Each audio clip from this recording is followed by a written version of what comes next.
submitted for your approval and attention two hypotheticals. The first, skin bonding with my babes. The subjects, Christian, devout Christian man, evangelical, proselytizing Christian, guardedly homophobic,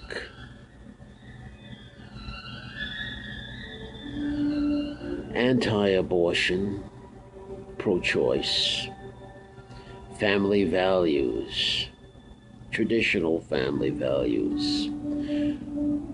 The Mrs. Victorian lady, very proper,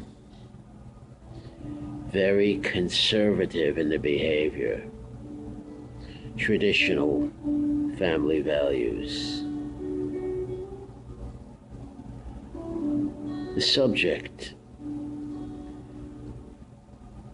vehemently against Planned Parenthood. On many occasions, attempts to close Planned Parenthood down is vehemently against abortion and vehemently against counseling on sexual matters outside the family scenario.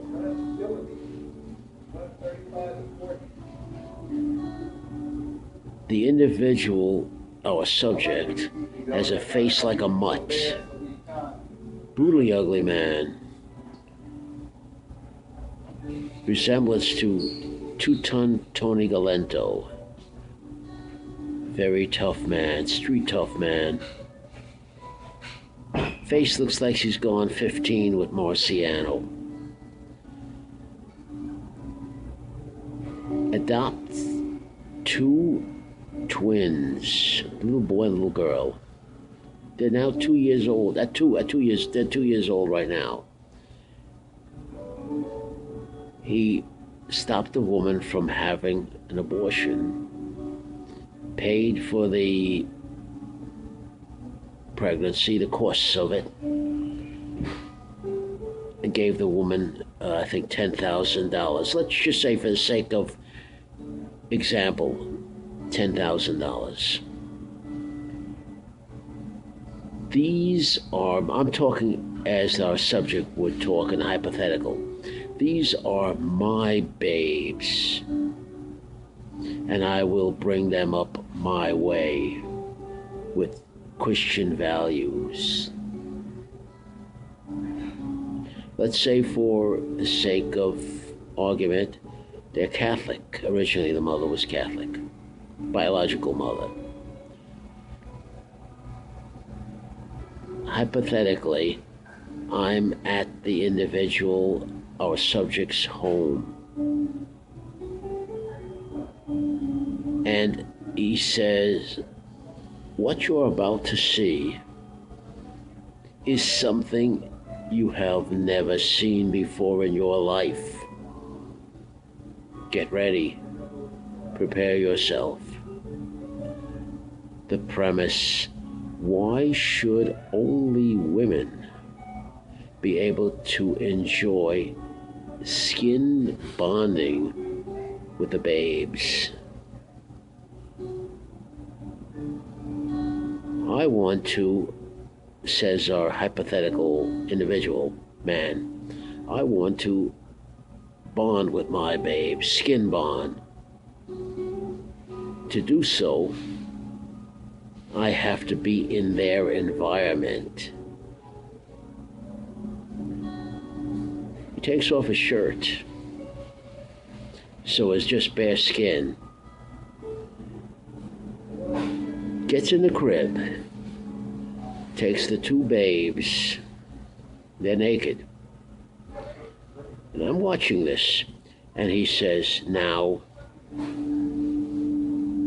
I'm skin bonding with my babes. They get to experience my scent.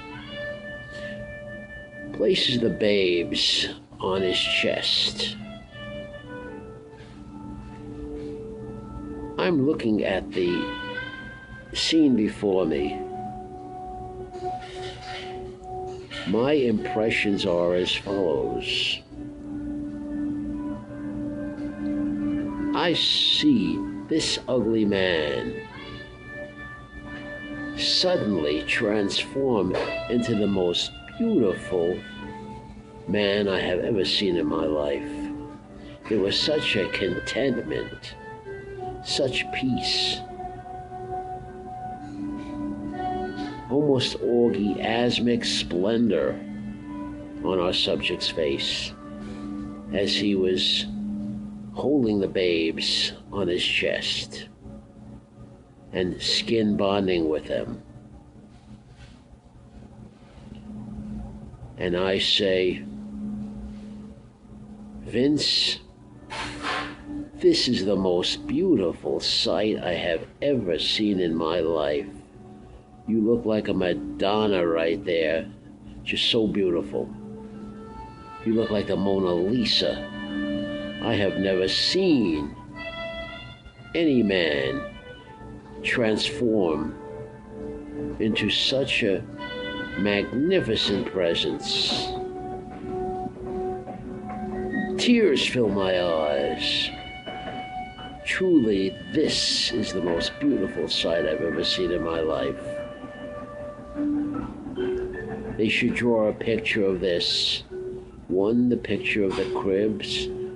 You in the crib, bare-chested, with your two babes, your two naked babes on your chest. The heads on your chest.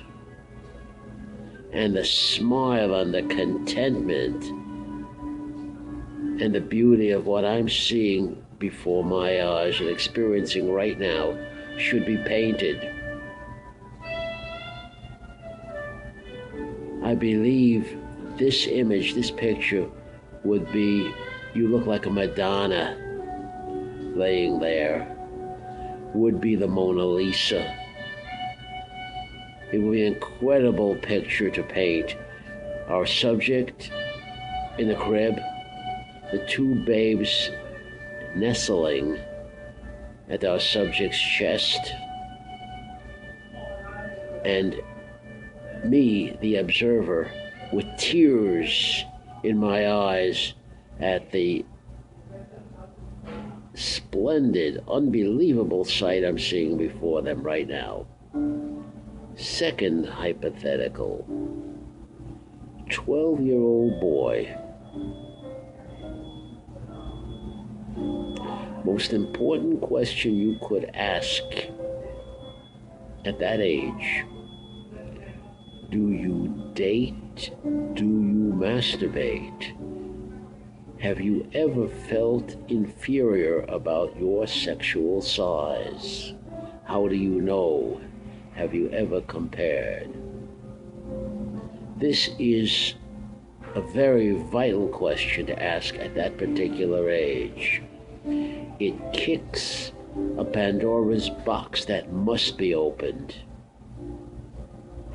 And then watch like a hawk the reactions of the boy to this question. The body language, the verbal reactions, and so on and so forth. The premise of the question is to bring out issues,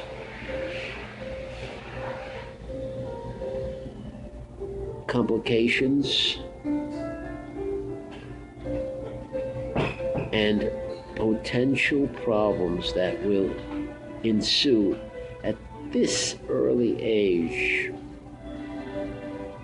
when there is minimal opportunity to obfuscate. You don't have the experience to alibi. You can see through that alibi in a 12-year-old talking. It's important to know what we are dealing with at an early age like that.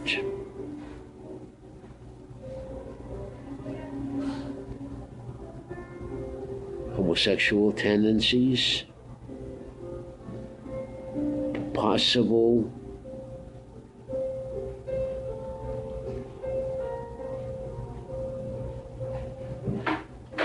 other issues.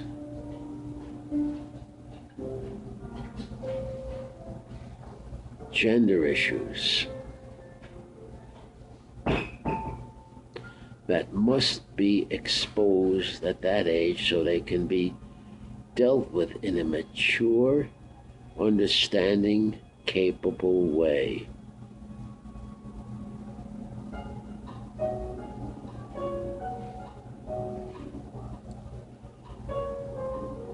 The most dangerous thing you can do, in my opinion, is to hide from these issues, brush them under the rug, talk about them in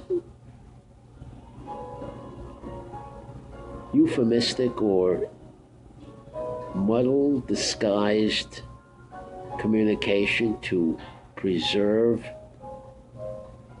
phony values, phony morality.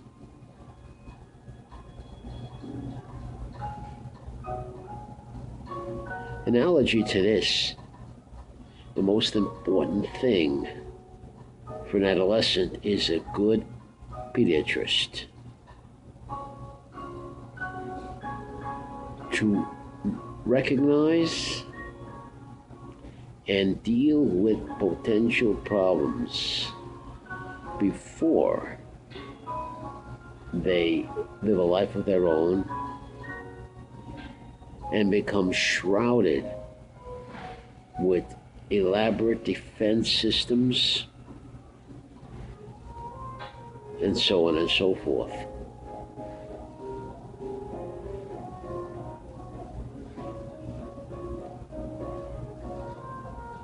Ask the right questions. Don't prejudice the answers by traditional values, mores,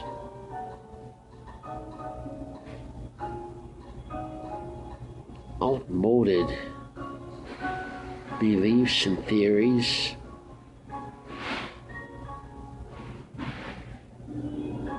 and so forth. Let the discussion begin.